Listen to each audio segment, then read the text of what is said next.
What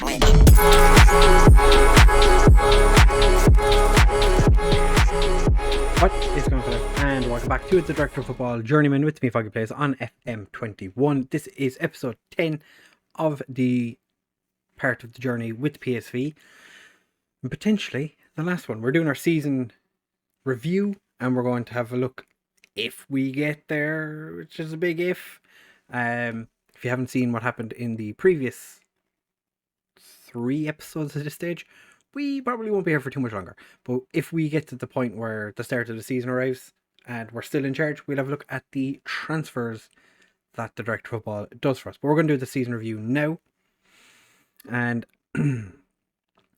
it was a busy season in the transfer market. However, the new players weren't able to propel the team to more impressive performances in the league. The player with the highest average rating was the player who didn't play for the first team. Eduardo Jimenez was a very expensive signing, and he was, to be fair, he actually ended up being quite good. Van Hoedsen played a 6.94, 18 games, 1 goal. It's not bad. No transfer fee, and the wages were great value for money, were they? What was this? Just shy of 40k, I suppose. Stephen Gay, mainly due to the player getting a wage lower than we would have expected for someone of his ability, on $5,500. Not bad. Roy Moss somehow gets a C, even though he played every game for the B team. Interesting. Can't imagine anyone else getting too high of a rating. I want to have a look at the actual transfers out. This was before I arrived, so I couldn't do anything about that. Happy enough. To be fair, 20k, not an awful lot of money. Dirk Proper, got a C for that. The one I'm most interested in is Luxembourg. Could have got a higher transfer fee for the... I'm not so sure. Joel Veltman was one of our players. Yeah, we had a busy time. We battered to deceive this year. This is probably our worst season in charge of any football club. And of course, it'll be the first time we make it into the Champions League. We finish 6th, where they were expecting us to finish in the European Champions Cup to qualify through the league. We didn't qualify for Europe, full stop. We had an average attendance of 97%. Top goal scorer was Kroon with 16 goals. To be fair, we overperformed in the Champions League. Dutch Cup we did fairly well as well, but that didn't make up for the fact that we struggled in the league. The biggest win was a 4-0 victory over Twente, where Kroon scored a hat-trick. And match to remember, Kroon scored another hat-trick against Atletico Madrid. He scored lots of hat-tricks, just didn't do a whole lot else during the year. Hendricks got a goal of the season in a 4-0 victory over NEC. Reputation stayed the same. No new sponsorship deals. Sponsorship money, however, is down almost 2 million. Broadcast revenue dropped massively. Corporate and hospitality went up a little bit. Competition prize money rocketed because we were in the Champions League, and we made it fairly far compared to what normally happens for PSV. The matchday commercial and retail revenue, 300,000 extra. Decent amount of merchandising sales, 432k non-domestic. Again, 99% of the time it's just 10%. We sold 26,791 jerseys. Ekkelenkamp getting the majority of those. Kirk, Rosario, Van Hoedsen and Pierre with the majority of... Van Hoedsen, to be fair, I kind of expected when he rocked up that he was going to be the one that had quite a number of jerseys sold for him. The team that lines out as our best 11 has Gay in goal. I would say he probably was our best goalkeeper. Dumfries and Coops as the wing-backs. I think Dumfries, had he not left, we would have been an awful lot better. Because pretty much after he left, and Luxembourg, once January finished, we were finished. Renda and Kikpierre as our central defenders. They did play the majority of the season up in the team together, and then January came, we got a lot of new players, and that didn't work out for us. Ekkelenkamp and Broland as the central midfielders. Kirk and Rossinian with Lechtenberg in behind Kroon. Had he kept this form going, we would have done an awful lot better. I think the fact that he cooled off so suddenly definitely was our biggest downfall. But the fans player of the season goes to Glenn Coops, and he's the young player of the season. Goal of the season was the Hendricks. Kroon had the league goal scorer with 16. Kirk had 8 assists, which doesn't seem like that's an awful lot, but okay. Most man of the match awards went to Kroon with 5, and Coops had a 7.3 average rating. We won no competition awards. Most player of the matches of the season was Kroon with 8. Worst discipline was Coops, 11 yellows and 1 red. Benin was the youngest player, played on the final day, or in our final game. 16 years, 115 days old. Wasn't actually at the club for all that long before I gave him that debut. Highest transfer fee received was Ador Jimenez, 35.68 million, a substantial sum of money. And Oltenu was sold for 84 million, which is a decent chunk of change. I put Pinas on the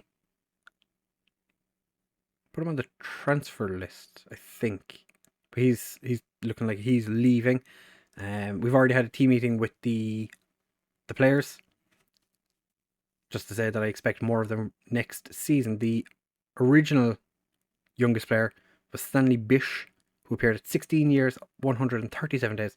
So Benin comes in and outdoes him by 22 days. It's quite close age-wise. We haven't really had a huge amount of time to impact this, so I'm just going to pretend like it doesn't exist. Nobody cares about that. I've already looked at season review. Where are they now? Don't care. Overall, our defence was quite leaky. Quite and leaky, which was actually similar to Ajax. Interesting. And we were also aggressively wasteful. Our expected goals were 58.4. We scored 63, which not an awful lot when you think of how many goals we scored when we were in charge of Angers. Our expected points were 60.5. We actually got 61, which should have been good enough for 4th. We ended up in 6th. So everything's points that we should have done better than we did. The expectations for next season are develop players using the club's youth system, attacking direct football, making the most of set pieces. So that's a bit of a change. Work within the wage budget, obviously. Expand stadium. I asked them to do it last year and they didn't. We're so close to our capacity anyway that we really do need. Like, we sold 33,000 season tickets, I think it was. So that's like, 5,000 away tickets that could be sold, or just 5,000 randies that show up could be sold. They want us to qualify for the Euro Cup 2 for next season, and they want us to, after that, then work towards winning the title, which I wouldn't mind, but I don't think that's going to happen. There is plenty going on. The squad is back on the 28th of June, which is quite handy, seeing as how we have a game, Hendricks' testimonial, against Roda on the 4th. I looked up to see what club he was with before he joined PSV. The club doesn't exist anymore, so I couldn't set up a testimonial against them, because that's what I tried to do with Rosario, because he came through the Almere City Academy. They didn't want to play us, and I couldn't change the date of the testimonial, so I just brought in DVG and we smashed them. So if we don't get sacked, which, okay, we're up to a C. I don't understand why you've why. Okay, we're somehow not on the chopping block anymore. We'll see what happens.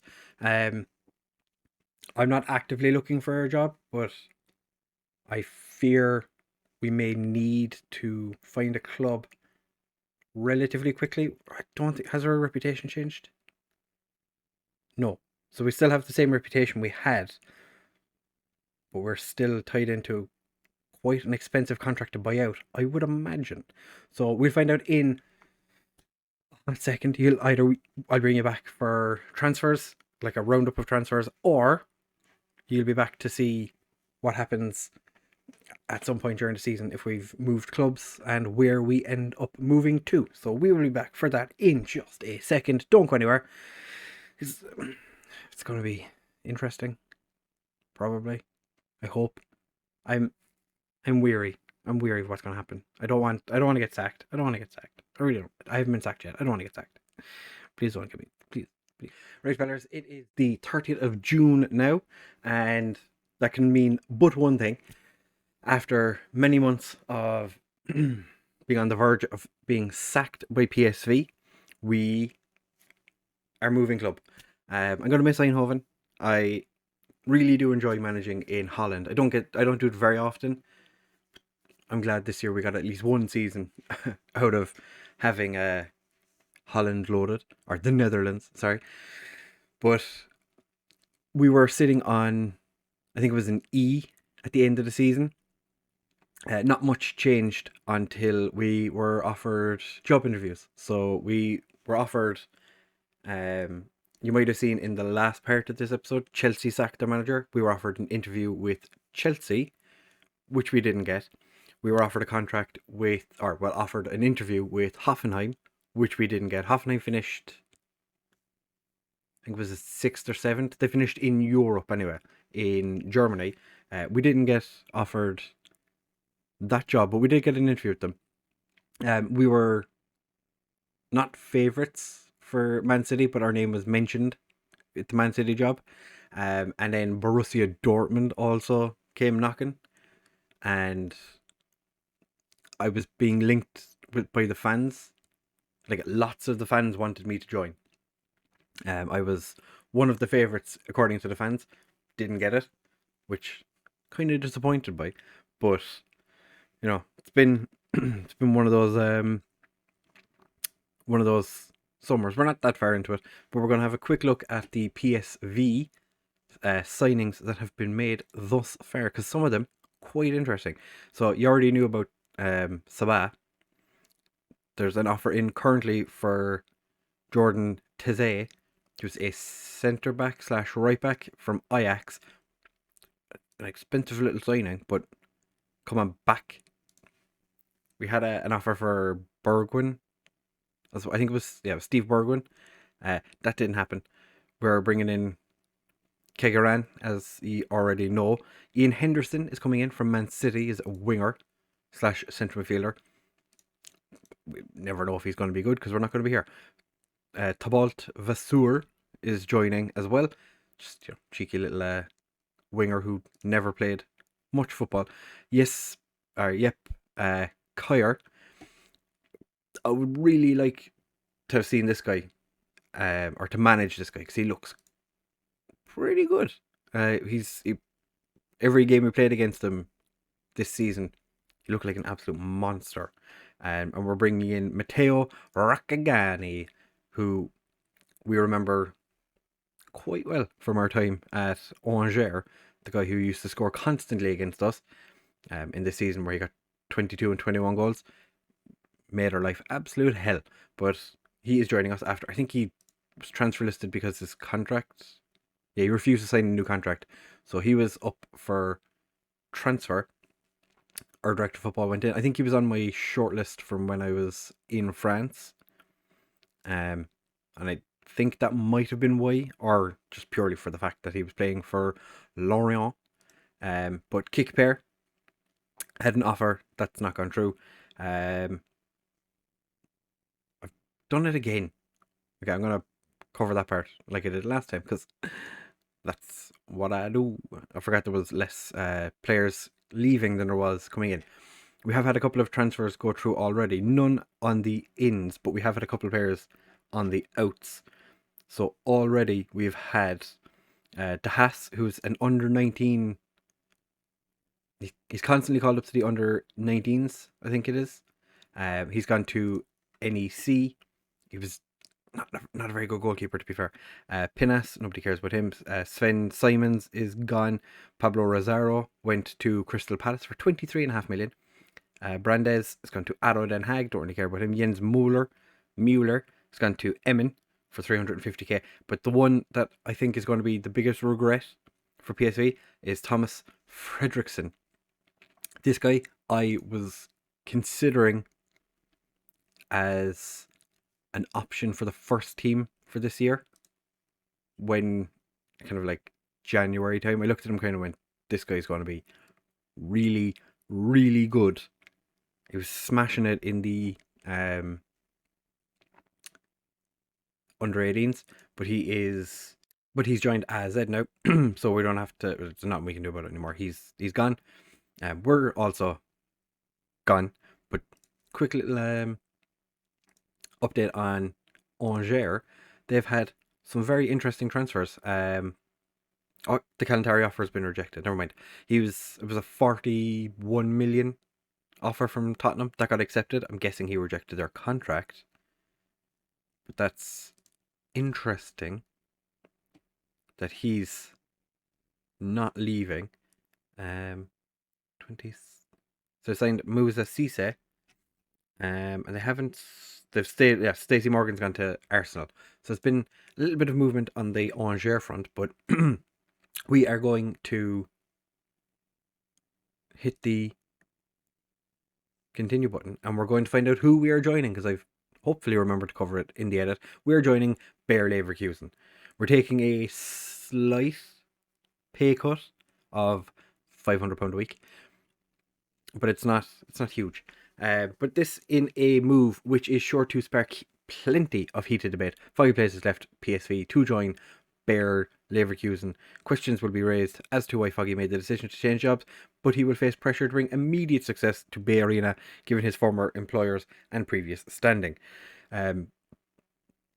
Elea was considered to be the favourite for the job. The guy who took over for me at Angers was also in the running to take the Dortmund job, so I don't know if he actually did or not. I didn't actually check. Was considered to be a favourite for the job, but following his public denial of any interest, the club were forced to move in another direction. PSV will now be looking for a new manager. They were also paid 3.2 million in compensation for me. This is an underperforming Bayer Leverkusen side. I think we're in the Euro 2 Cup for next season. Yeah, we're in the Euro Cup 2 for next season, the Europa Conference League or whatever it is. We have a state-of-the-art training facilities and youth facilities, exceptional youth recruitment, which is fantastic. Actually, didn't check to see. I told him I keep Simon Ruffles. No problem. Simon Ruffles looks quite good, just at a glance. But we've got a Charlie Cresswell's on loan from Watford. Interesting. I haven't actually had like a full-on look at the team yet, but this is, second change we've had in 12 months, less than a day. We only moved into the house in Eindhoven 6 months ago, but they want us to sign players based in Germany, play entertaining football, and sign German players. Work within the wage budget, minimum 3-year contract for first team players. That's pretty much every club has that now. None of them seem to care about it. They want us to reach the quarterfinal of the Euro Cup 2, qualify for the Euro Cup 2 through the Bundesliga, and reach the quarterfinal in the Pokal. And then just work towards Euro Cup. I'm expecting to do a lot more than just that, but that's fine. Samuel Illing has a potential loan move to West Ham. Okay, but I'm not going to be getting involved in that because that's not my job. Tim Brittfelder. Oh, I remember this guy. He popped up. He was released by Hertha, and I was surprised because he popped up because I'm a Hertha fan. So they're one of my favorite clubs. They're listed as one of my favorite clubs. So when he was released, it came up, and I was looking at him. I was like, why would they release him? He looks pretty good. That's fine. Season expectations, I'm just going to leave it as it is. I would imagine we're very close to our wage budget, actually. Our wage budget, we don't have we have about 400k. It's not too bad, and 30 million to spend, which I can get behind. But we'll have a look and see, have there been any transfers done already? I don't imagine there has been. No, so that's fine. Contracts haven't released anybody yet. They have. Okay, so we've had a bunch of players leave already. Julian Draxler, Patrick Schick, Santiago Arias. Well, Arias retired. Okay, so we probably need a right back. Let's have a look. Managerial support is pretty good. Ezekiel Palacios, Bracalo, all want to leave. Both want to leave to play in the Champions League. Dan Ndoye is unhappy with the amount of playing time, and Fabio Guerrero wants a new deal to reflect his ability. Well, I will be the decider of how good or bad you are. We have a very large squad. Very large indeed. Nobody hates me, nobody loves me, which is fine, but we've 36 players in the first team. That definitely needs adjusting. That's far too many players to have in your first team. Who do they... I don't know what my assistants are like, who's going to be judging all this, but supposedly Kulikov is our best player as a playmaker. He's pretty good. Came through the youth academy here, which is definitely a good thing. Playing for the German under-21s. David Müller, another pretty tasty prospect. Striker who's only scored 6 goals for us. All of them last season. Amiri. 215 games for Bayer. Diego Costa. 27 million, now valued at 24. Wanted by Lazio. So I'm going to have a look and see what I can make in terms of a squad. And we'll have a look and see what we can do from there. Because we don't have a B team. So it'll all be... That's why there's so many people on our first team. Because we don't have a B team. Makes sense now. The under-19s is a little bit small. And Jan Sommer. Just a random 38-year-old goalkeeper thrown in the under-18s. Why not? Or the under-19s? Why not? Yeah, I am going to throw together a team. And for the next episode, so we're going to leave it here because I don't want the episode to be exceptionally long. It's already going to be like 20 minutes as it is. We're going to come back for the end of season at the transfer roundup, and we'll do the first round of the Pokal because why not? You know, just get a nice cheeky little game in. We have to go through the Euro Cup 2 stage. We have to go through the early stages of we have to qualify again this year for a cup that I don't want to play in. But also, if we don't do well in it, then I'm probably going to get sacked. Life is hard. Life is so hard. Anyway, if you've enjoyed, please do make sure to leave a like, comment, and subscribe. Share with all of your friends, and I will see you in the next one. Bye!